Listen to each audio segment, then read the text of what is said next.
morning. First, I ask your forgiveness. I do not speak Portuguese.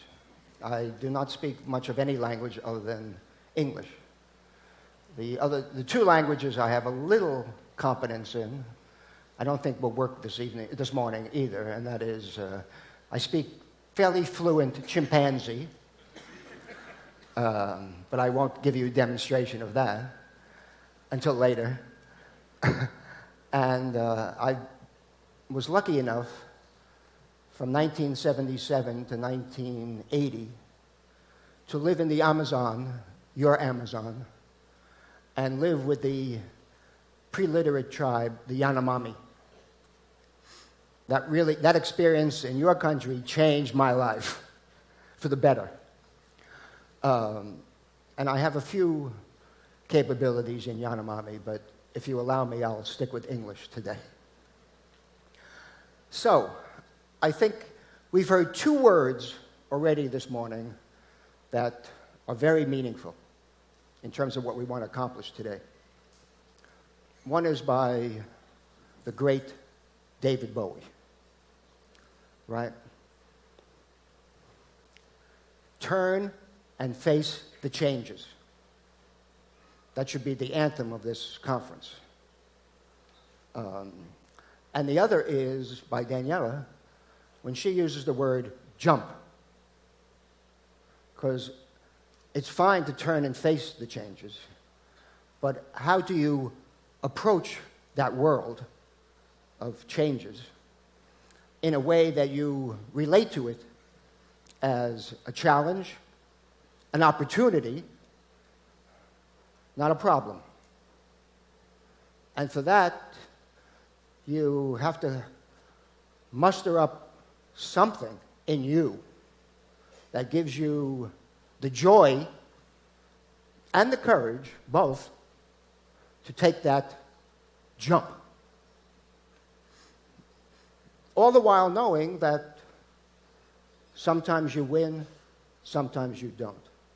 But I like a quote from Samuel Beckett, and he said, try, fail, try again, fail better. And I like that quote because I'm very interested in being and attending to the real. The real is what real life is. And real life is made up of everything, not just victory, not just happiness, but everything. That's life. And that's what I'm going to try to address today, because I think that is what has to be attended to make that jump. Okay? So, I'm, as I was introduced, I'm a cognitive anthropologist. So what the hell is that? I could define it sort of the way I want to, because I'm the only one. And so I define it as the study of how people make attachments to things. Attachments to anything. To people, I like him or her. I love him or her. I don't like him or her. How does that happen, actually? I like Pepsi, I don't like Coke. Or I like Coke, I don't like Pepsi. How really does that happen? And why does it happen? And when does it happen? I like this God, I don't like that God. Okay, that's what I'm interested in, all those things.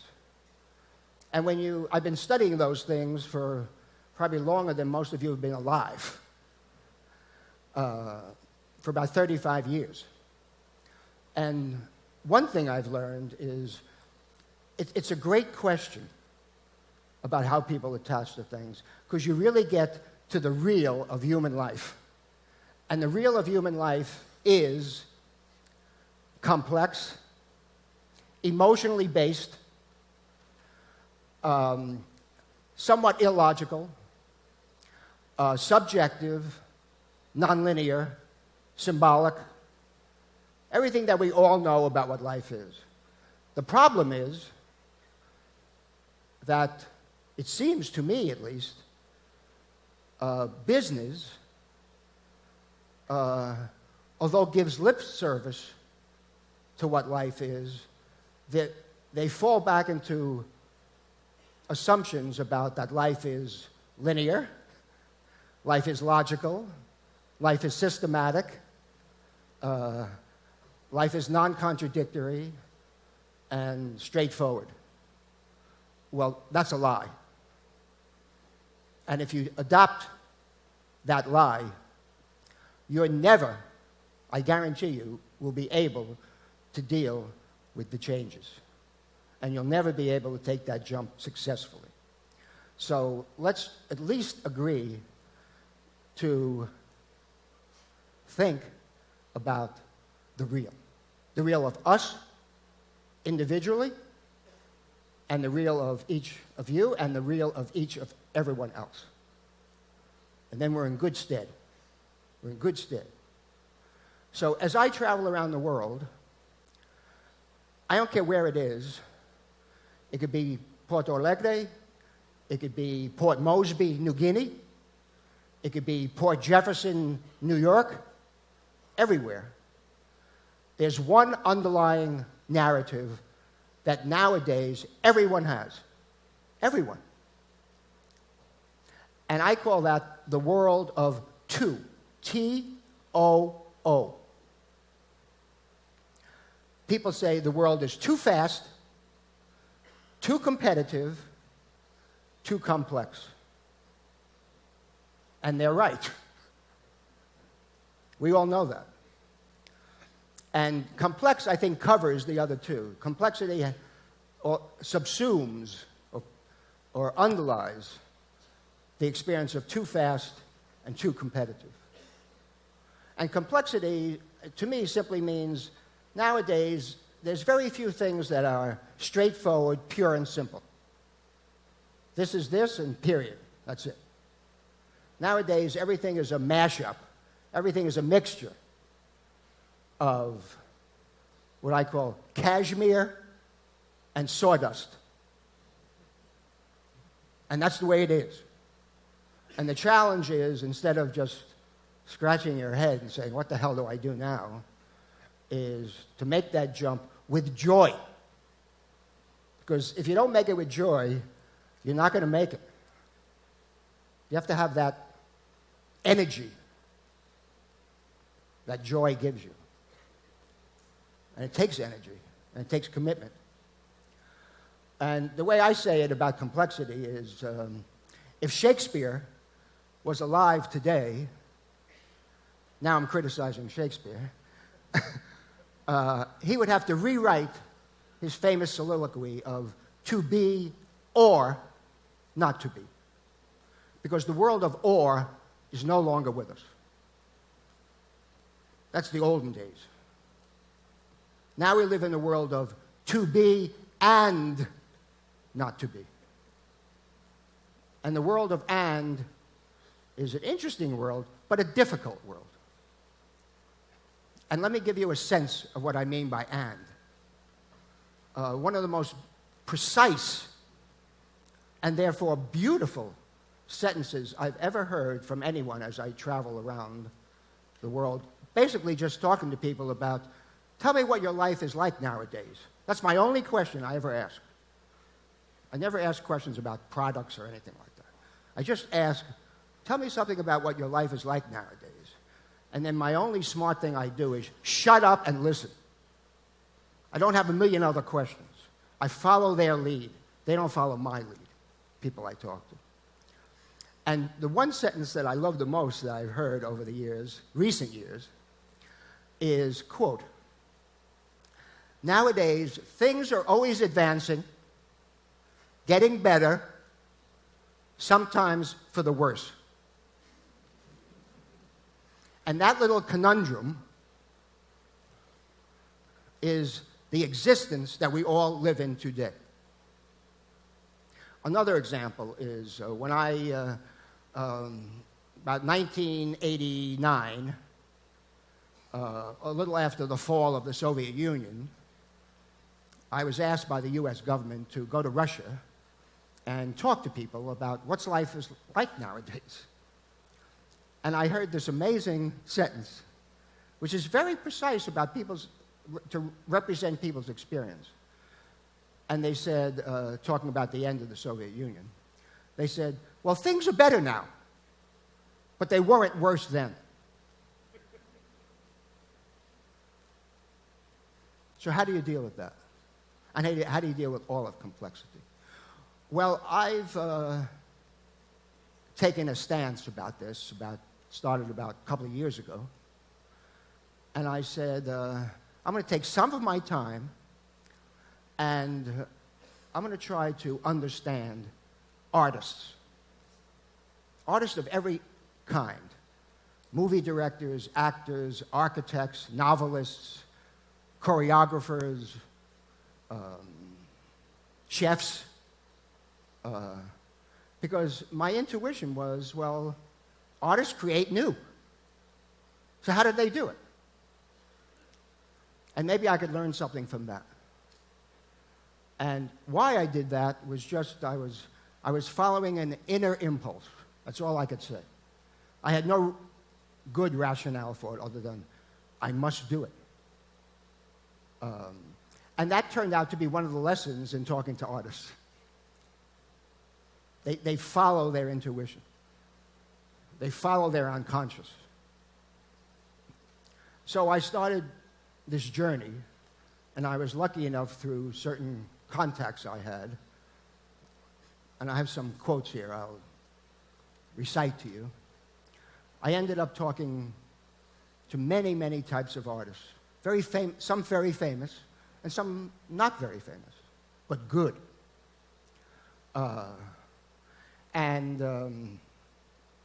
Just for example, talking about following your unconscious. So a couple of years ago, there was a novelist, Donna Tartt. She wrote the best-selling novel that year in the world, Goldfinch. It's a great story. I recommend it. But more importantly, for our purposes this morning, she says, she's talking about her writing. She says, that's the way it's been with me with all my books. Things will come to me, and I'm not really going to know exactly how they're going to fit in her writing. I have to trust that they will fit in, or I'll see how they don't fit in. And I have to trust that my unconscious knows what the hell it's doing. And I would suggest your unconscious does know what it's doing, because it's your unconscious. There's something in you that's telling you something. Listen to that. I have to trust that my unconscious knows what the hell it's doing. That only comes from first being open to what you feel. Feel. I wrote a book in 2012 about that, feel. And when I finished writing the manuscript, it was 74,000 words, so I checked word count. Because in my book contract, it says minimum of 70,000 words. So I let it be for about a week, and then I came back to it, and in one sitting, I read through it on my computer before I sent it to my publisher. And my impression was, I like it. However, I can replace these 74,000 words. This is what I'm saying to myself. I can replace these 74,000 words with 3 words. Live in feeling. Not live with feeling. Live in it. You are your own environment.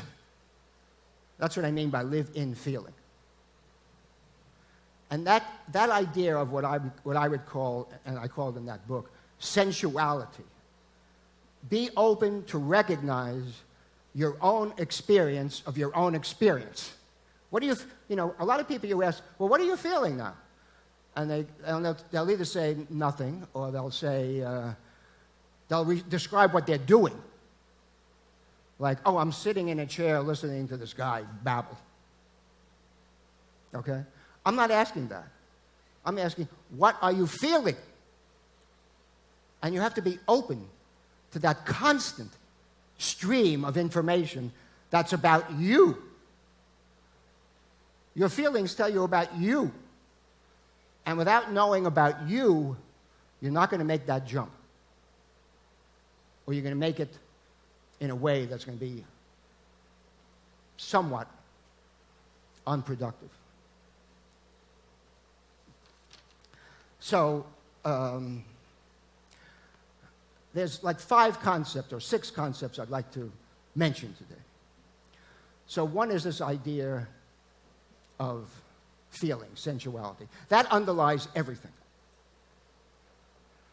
Okay? Keep on pinching yourself. How do you feel? But the idea is to learn and be in touch with your own self.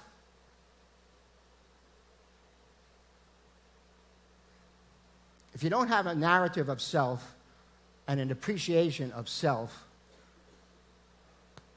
you're going to be a flag in the wind.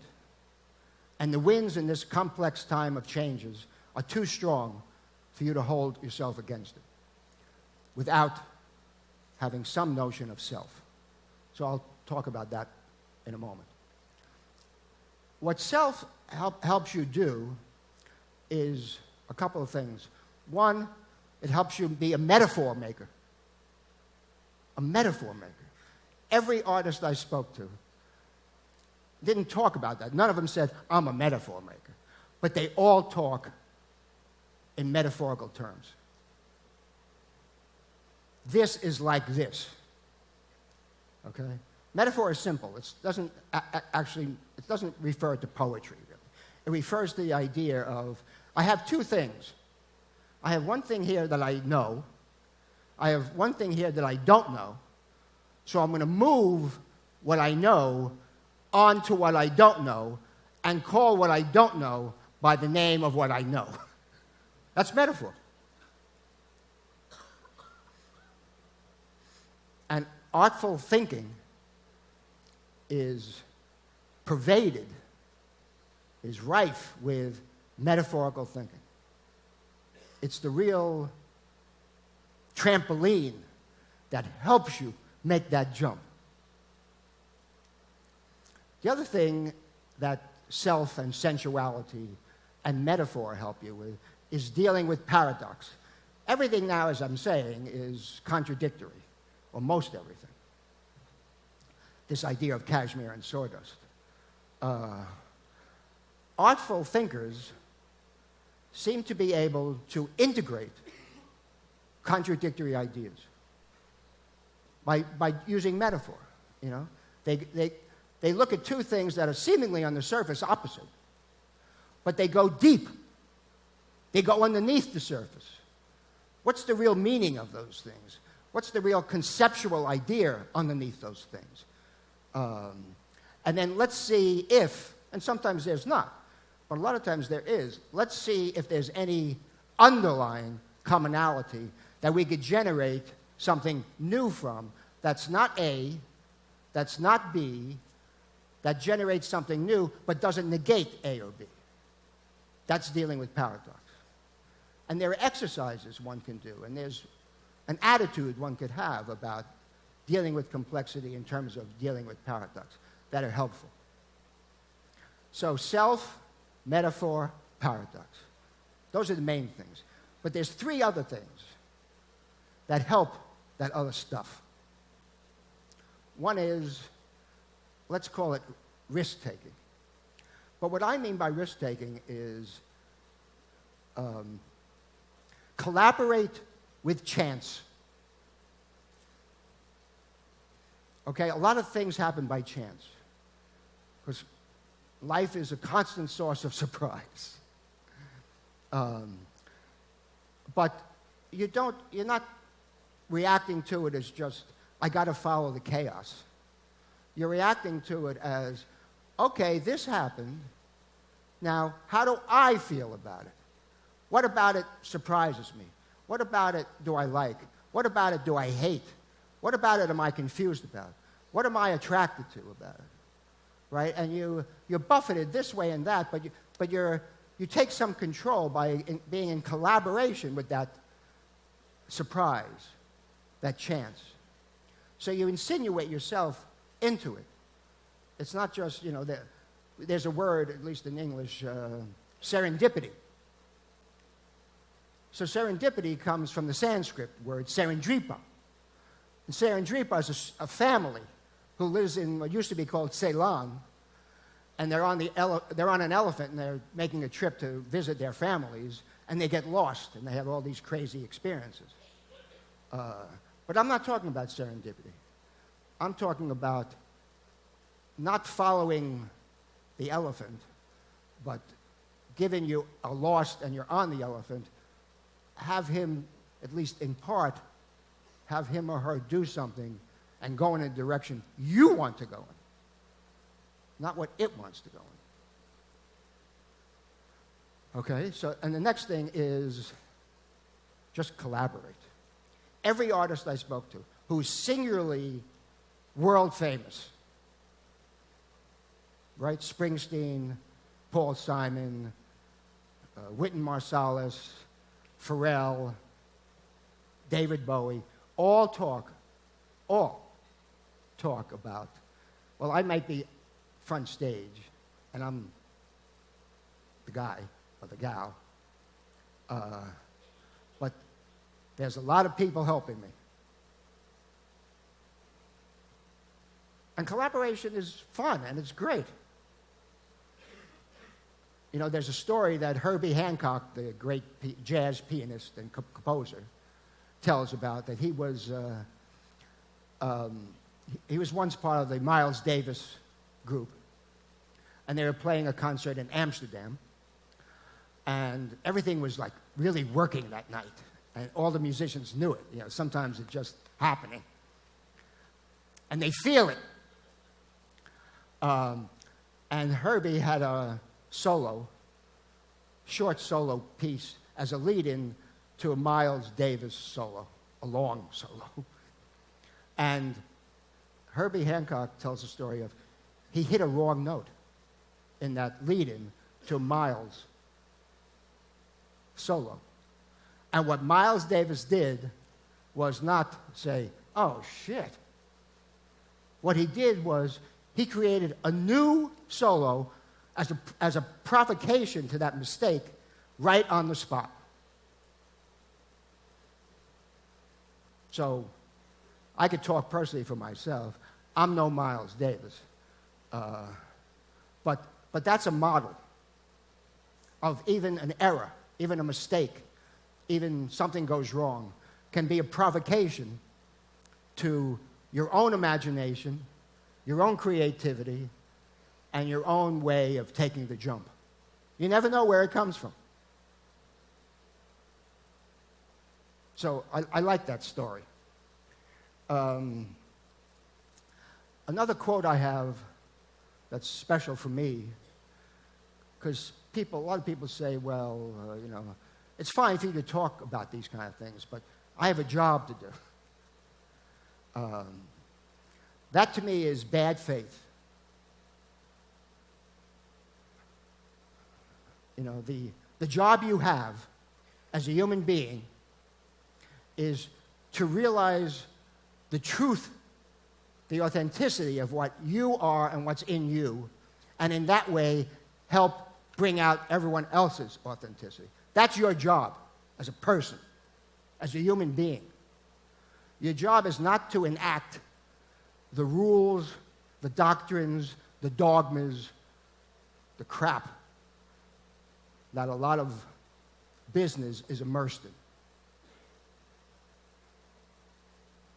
You have to find your own way.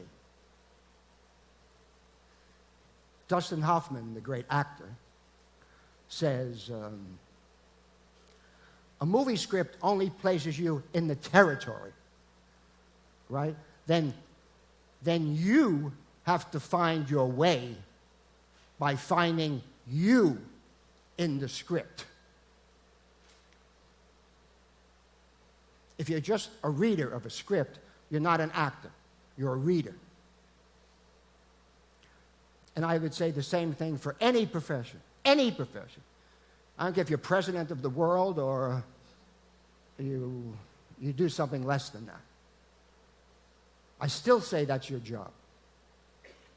to find what's in you, and also in that way help others find their way, their you. Right? Because there's a funny thing, which is just part of human nature.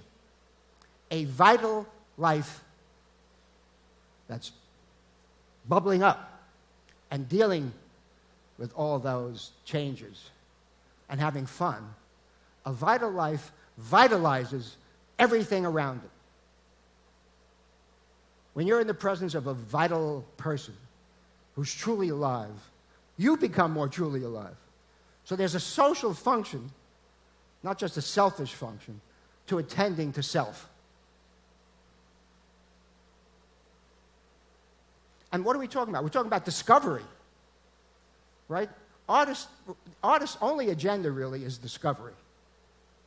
And that's what we're talking about today, whether we call ourselves artists in any sense of the word. And we all should, or we all could, really. It's not, that's a better way of saying it. We all could live up to that idea of what I call artful thinking. Albert Einstein, okay, scientist, so-called objective, rigorous, all those words of science. And sometimes they apply. But here's what Einstein said in 1945 at Princeton University when he's giving a speech about how he came up with his ideas. And he said, "Words or data, as they are logically written or spoken, do not seem to play any role in my thought. My thinking is visual and muscular in type. It originates from the intuition of my body. My body." So granted, you have to have you can't just, know nothing and say, what do I feel, and come up with great ideas necessarily. You have to have some expertise and some knowledge. But then you sort of let that go and feel and transform knowledge that you know into something different from what the knowledge is. There's a beautiful poem about this that if you want, I'll send to you if you write me, by Rilke. It's called Blood Memory, or you could look it up for yourself. It's just an amazing series of thoughts. But this idea of real imagination, real creativity, is not a matter of what you know. I can know everything there is to know about neuroscience or about anthropology. I don't, but let's say I do. Well, what am I then? I'm an encyclopedia. Big deal. To deal with complexity, to make that jump, you have to pass your knowledge through the sieve of the self. And then the self refracts that knowledge into all kinds of things, and that's the beginning of an idea, a new idea, a creative idea. So it's not what you know, it's how you pass what you know through the idea, the narrative of self. That's a key.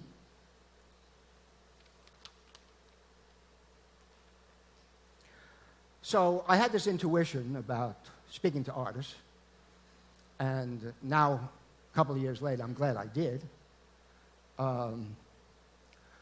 Because, first of all, I realized that art, the best definition of art that I now can conceive of, given I've spoken to all these artists, and also read about a lot of artists, and seen other interviews of artists that I haven't done.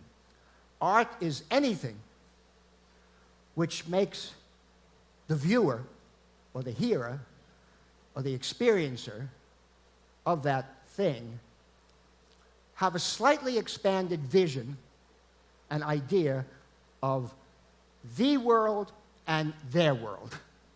So art functions as a self-expansion. You know, I see the world one way now, I have an experience of something, and now I see it slightly differently. And you have to have a lot of different experiences to be able to take that jump again with joy. See it as an opportunity, not as a problem. An author, a novelist I love, Annie Dillard, says it this way. She's talking about writing, but you could be applied to anything. Your work is to keep cranking the flywheel that turns the gears, that spins the belt in the engine of belief that keeps you and your desk in mid-air. That's where you have to be to face the changes and make the jump. You have to be in mid-air.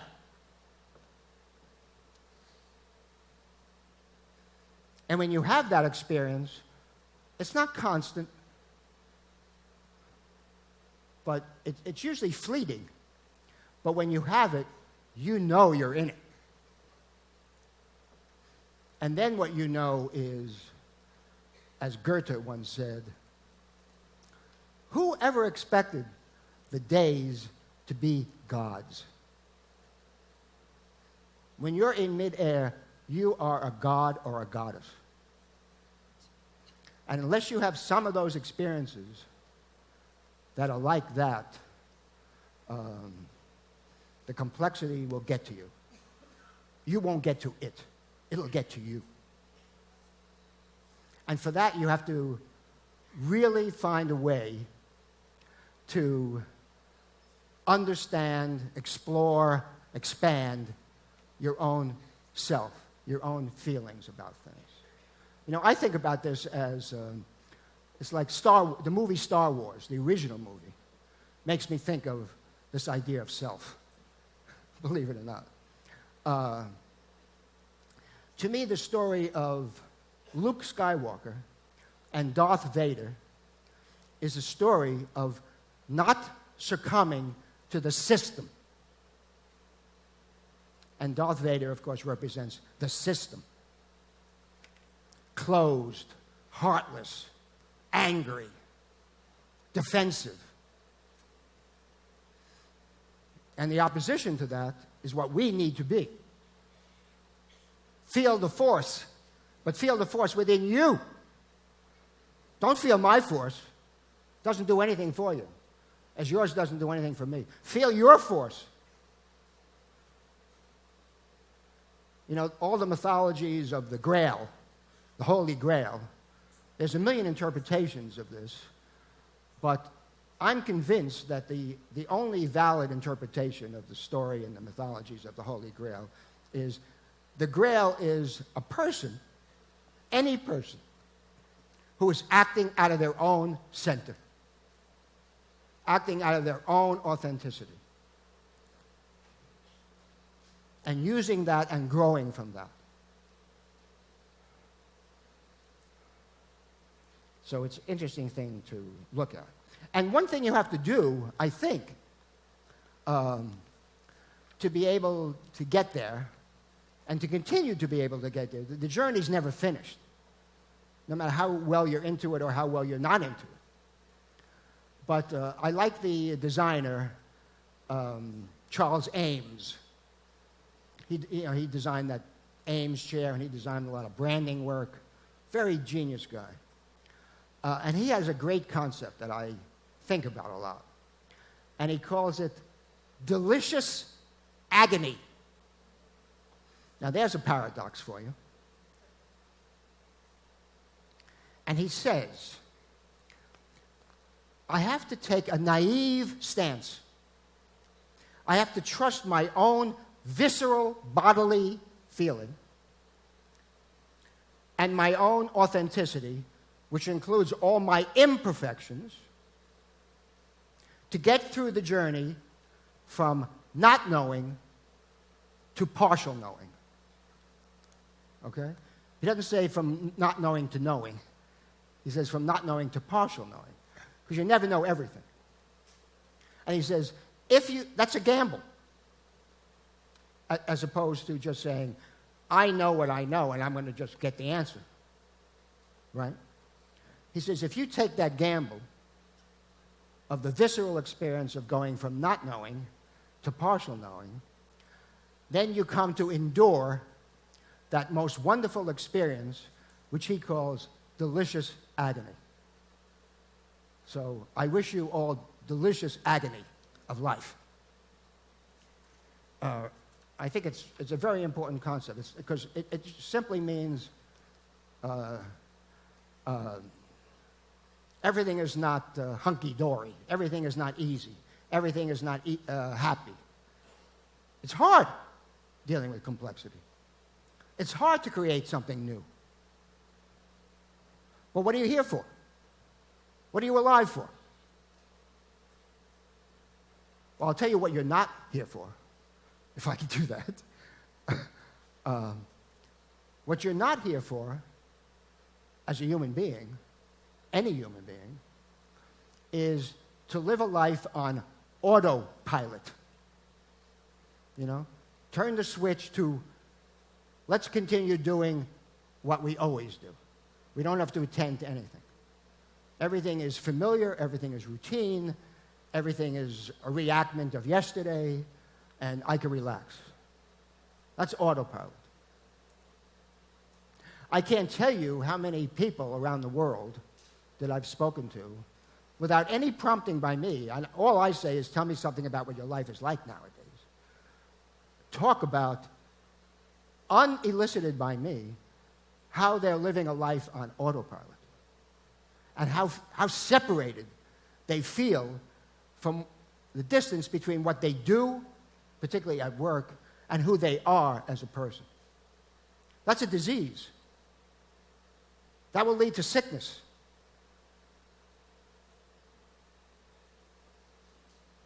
And it doesn't need to be. That disease could end, that pandemic can end right now just by you taking a stance. Everyone taking a stance about their own self.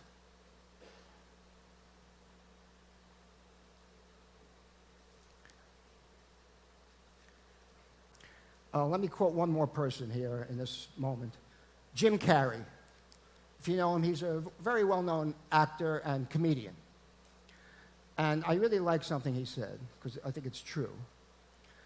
He said, the safe road, the road of autopilot, is going, most of the time, it'll pay off. Because you'll fit in to what already is. But I can't be there, he says. I can't do that and have myself, my soul, on a completely different track. Risking for your soul is always worth it. I live in that area. I will expand myself.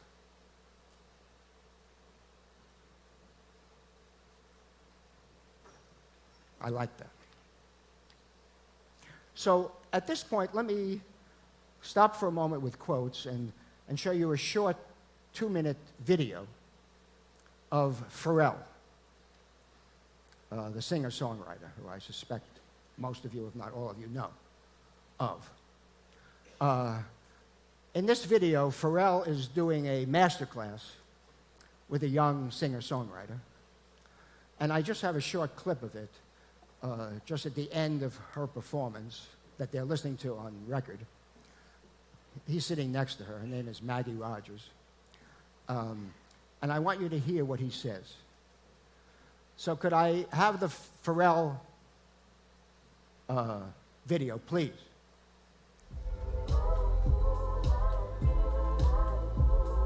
That's Maggie. This is the end of the song. There's the man.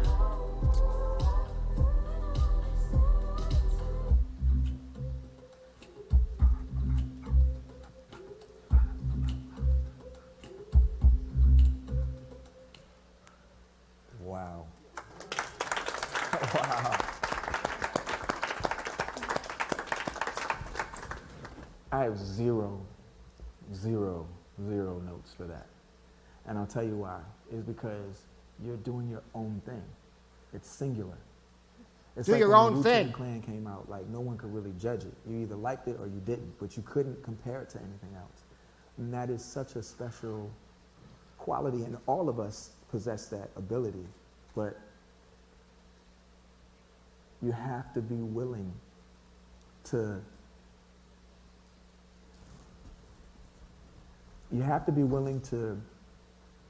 seek, and you have to be willing to be like real frank in your music and frank in your choices.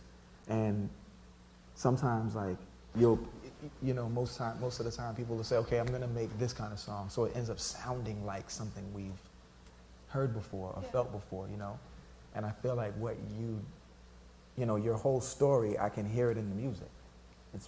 I can hear the journey of like you having that kind of background. And then I love your singer-songwriter verses, which singer-songwriters are the best to me. Like I love them, That's what I love about Stevie Wonder's music, because as much as his music was huge in pop, he was a singer-songwriter. He really told stories. Yeah. And I felt that just then, but but I've never heard anyone like you before, and I've never heard anything that sounds like that. So that is the kind of thing that that's a drug for me. So that was cool. And I'd be very curious to see what your visuals will look like, because you seem to know what you... So, seek you. Seek what's inside you. Right? Be frank with yourself. Go for the real. You. And in that way, his third word is be singular. Don't do what he does. Don't do what she does. Don't do what your company does. Don't do what your boss does. Don't do what. Do you.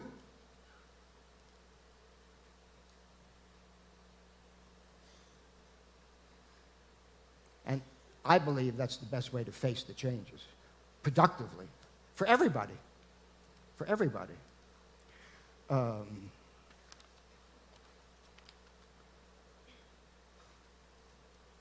So let me say now a moment about metaphor, other than what I said. One of the funnest, if that's a word, one of the most fun stories I heard about metaphor, talking to artists, was from Paul Simon. And he was talking about the making of the album Graceland, the album he partly made in South Africa, about South Africa, with South African musicians. And he only made 3 tracks in South Africa. He came back and wrote the rest here. And when he came back, he had this idea, he had this phrase in his head, I'm going to Graceland. And he said to himself, what the hell is this that I have in my head? This album has nothing to do with Graceland, has nothing to do with Elvis, has nothing to do with Memphis, and I can't seem to get it out of my head. So he says, well, I kept on trying for months to literally erase this phrase from my head. It was like a mantra that was a monster in my body. And then he couldn't rid himself of it. So then he says, well, I said to myself, I guess I have to make a trip to Graceland and find out while I'm writing this album. Right? So that's another example, to begin with, of trust your unconscious. He said, well, maybe there's something about this idea of Graceland that I'm not getting, that I should be getting. So he went down to Memphis. He went down to New Orleans to cut a Zydeco track, and then he drove up Highway 61 into Memphis, and along the Mississippi, that river, and he immediately had the sentence in his head, instantaneously, right? The Mississippi Delta is shining like a national guitar. That's the first sentence of the song Graceland in the album Graceland, right? That sold 235 million copies. Okay. And it's a metaphor, right? The Mississippi River is a national guitar. You bring one thing to be another thing, and then you discover something. And he said what he discovered in his own mind when he had that sentence, and he wouldn't have had that sentence, he says, if he didn't make that drive into Memphis. He discovered why he's doing this album. He said part of the history of rock and roll came from jazz and blues, and part of jazz and blues came from Africa, and I'm trying to return the favor. Now, I'm taking my version of rock and roll and bringing it back into an African aesthetic. And then once he said that, then the other cuts on the album came pretty quickly. So that's, if you really think about it, I mean, that's an amazing story of how the mind works. And how the mind works if you let it work, like the way it should, the way it's meant to work. You know, the mind is pretty amazing. Let it be. Respect it. You know, rightly or wrongly, I had that intuition for myself about, well, I'm going to try to study artists and people who think artfully, and maybe I'll get somewhere in dealing with complexity, right? And I think I have, but even if I haven't, in the act of doing that, man, it's taken me on the most amazing journey. I've learned a lot about myself, as everyone does when they're in this dynamic of artful thinking, right?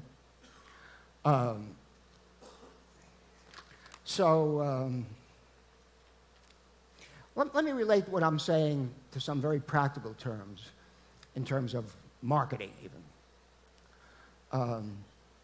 As far as I'm concerned, the marketing industry has somewhat of an erroneous concept of what brand is. Because they don't really, marketing and business in general doesn't deal with real people. They have no interest in real people. And they have no interest in being real people. They have interest in being marketers and thinking about people only as consumers. Well, there's one thing I could guarantee you, that if you think of people only as consumers, you're not going to get very far with understanding people and dealing with life and dealing with complexity. People are at one and the same time, as I said, more complex, more magnificent, more majestic, more stupid, more courageous, and all the rest than any consumer could ever be conceived of. So again, stick with real life. And the first way to stick with real life is pay attention to your own real life, your own inner life, your own thinking, feeling life. And you'll see, wow. It's a ride. It's a journey. It's fabulous. Even when it's terrible, it's fabulous. So, most marketing, I think, thinks of branding as name recognition plus positive attributes associated with name recognition. Well, if you really think about how people operate and how people, what I call, attach to things, no one in the history of the human species has ever gone for something based on that definition. Only robots do it that way. People don't do it that way. Brand, if you listen to how people and watch how people attach to things, brand only happens under one condition, and only one condition. And that is when any person can metaphorically merge the story they have of themselves with the story they have of the product. And that's a construction that people make. And the best you could do as a marketer is pretty good, is help gird, support, evoke that process, and then let it go. That's branding. That's attachment.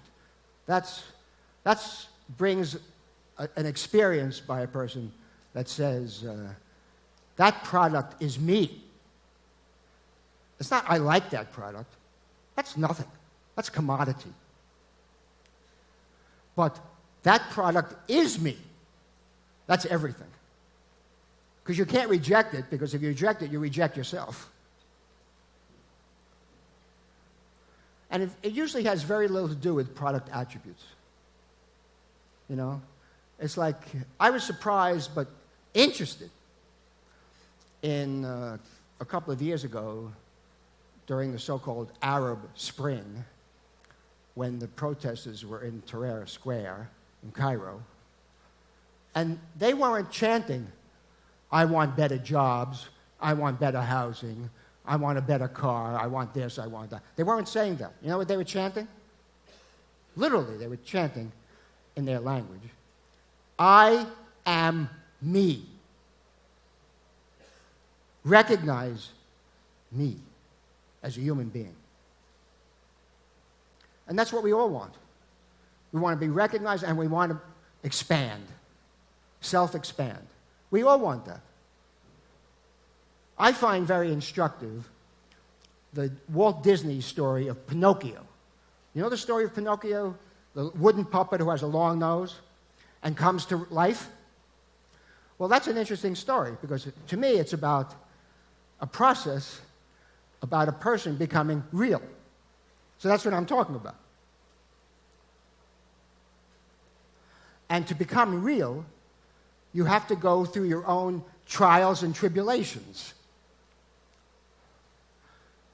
You have to go through your own self and how you deal with life.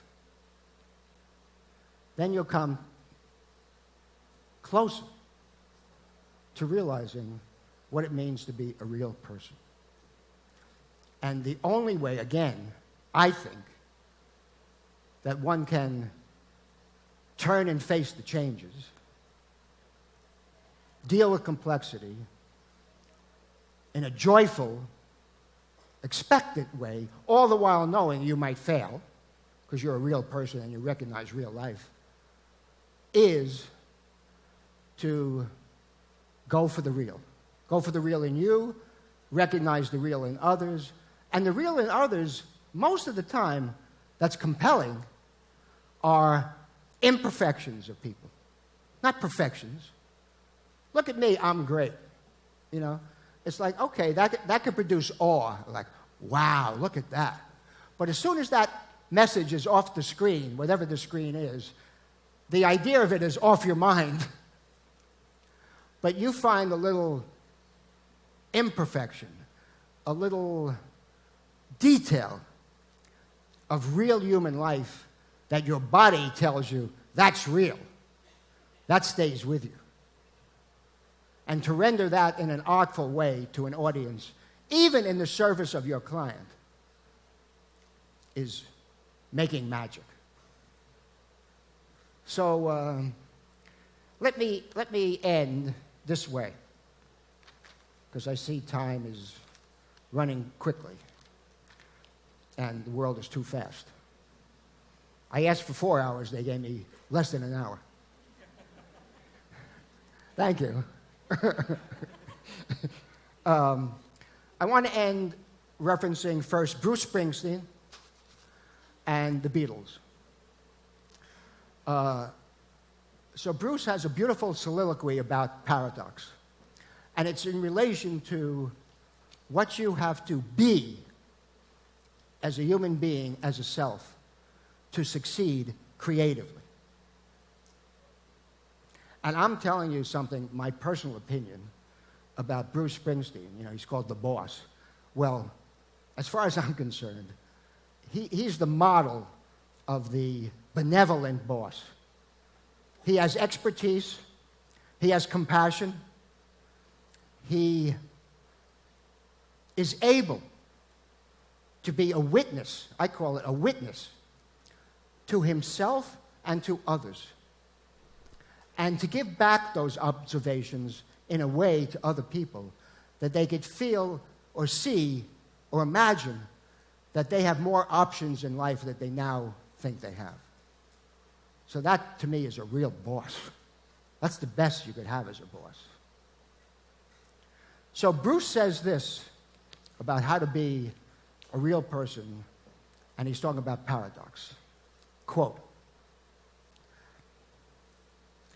don't take yourself too seriously, and take yourself as seriously as death itself.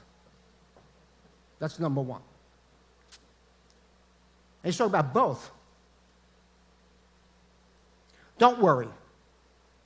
Worry your ass off. Quote.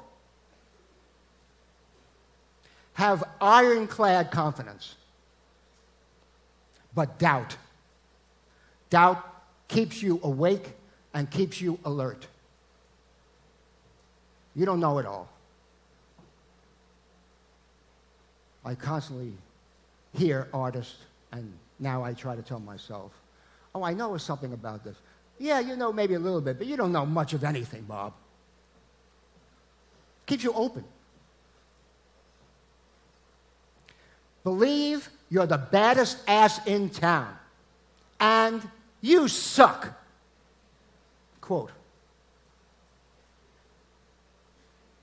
Lastly, be able to keep two completely contradictory ideas, that's what we're talking about, complexity, be able to keep two completely contradictory ideas alive and well inside your head and, he says, your heart at the same time. If it doesn't make you crazy, it'll make you strong. And it'll probably make you both. Those are wise words. Come from someone who's been around, has the hard times, has the good times, has the stupid times, has the smart times. I really love that. He also says, on this, now I'm talking about business for a second. I don't like to talk about business. I like to talk about life. But here's a quote from Bruce that I think relates to business. This was in an article about him in the New York Times. And the article was called Right Place, Right Time. And that's very important. You could have a great brand idea. If you don't have it in the right place at the right time, it sucks. Okay? Quote, it's the way you blend in with the times, and how you see yourself in those times. How you contextualize your work and your idea of who you are and what your work is. And also how you experience yourself as a person and as a citizen of the world.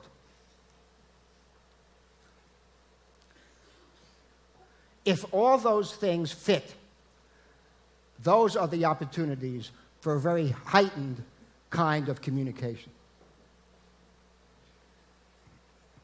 And it starts with the self and ends with finding a way, metaphorically, I think, to connect with the times.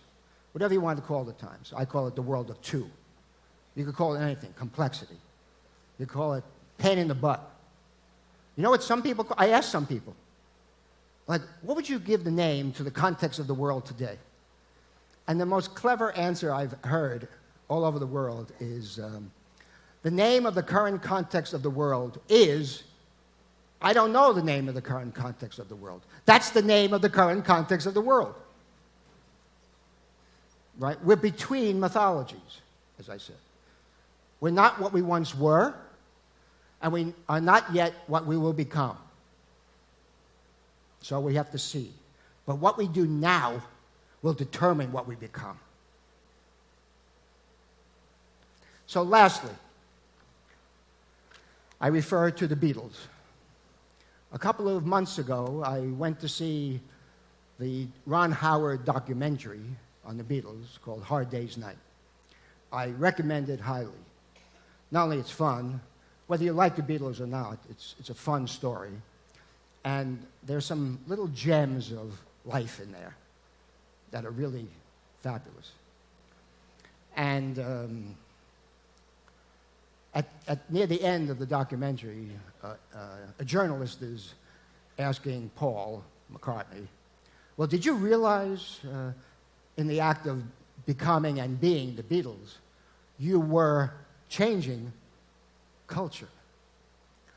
And Paul sort of laughed, and said, no, we weren't really aware of that. What we were doing is three things, which I recommend to everyone. He says, number one, we were true to ourselves and true to each other. Even when we were arguing, we were truthful. Be real. Two, we had fun. And when we stopped having fun, mostly because the crowds in the stadiums were just something they couldn't deal with, then we stopped. Because our idea was we could be the best we could be if in process we were having fun being that. True. For everyone. And three, he said, we always try to evolve both professionally, musically, and personally, right? We never had any desire to stay in our familiar. We only wanted to grow. And that was the real impetus for things like going to India and stuff like that. So, get out of your familiar. Be a holy grailer. Search, discover, seek, be frank with yourself. And have fun. So I'd like to end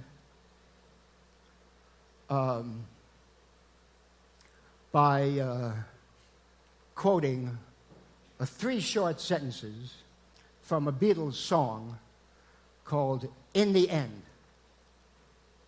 And I'd like to ask this great musical group that was entertaining you before to come and help me, because I have a lousy voice. So could I ask you great guys to come out?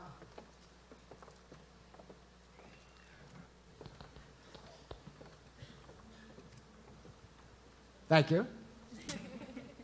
So let me recite the words first, and then I'll ask these people to render it in a beautiful way. And of course the words are, and in the end, the love you take is equal to the love you make in this world. That's the credo, I would venture to say, of people who think artfully. Their motive, their way of thinking about giving love is serve others. Serve others in a way that helps them, as I said, realize that there are bigger options in the world than what they might experience now. Help them realize that the gallantness, the courage that they exhibit every day in living just an everyday life, which is difficult enough, is heroic. And it is. And artists, I think, both unconsciously and consciously, the best ones, along with everything else I've talked about, like having fun in process, are really after to serve others. The way, for example, Bruce Springsteen does, I would say, as being a witness. So, take it away. And in the end, the life you take is equal to the love you make. Bravo!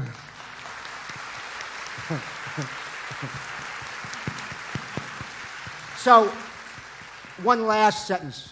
Literally, this is the last sentence. If you do that, which they just gave beautiful voice to, I think you will find that you reap rewards even more than awards. Business and the industry we're particularly in, I think, are a little too obsessed with awards.